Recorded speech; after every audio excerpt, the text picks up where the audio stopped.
за бебето. За бебето. Какво купихме за бебето?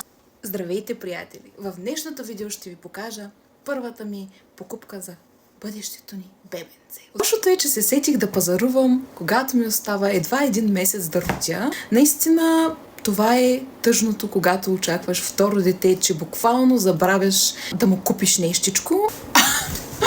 Сега, уникално е. Гнездото е страхотно. Ще си го ползваме с удоволствие. Това са инициалите на сайта.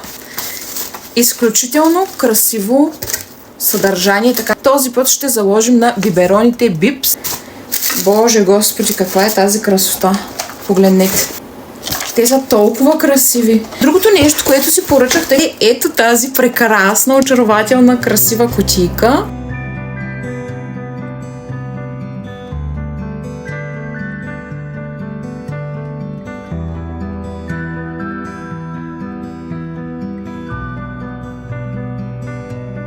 Така, това е прекрасният сайт, от който поръчах нещата за бебенцето.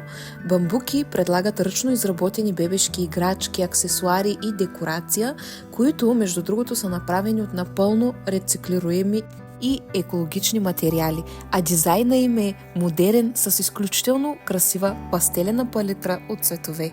Също така предлагат и за продажба много книжки, играчки от типа Монтесори, красиви и стилни баланско лелета, прекрасни и отличаващи се кукли, карти за важните моменти за всеки месец на вашето бебче.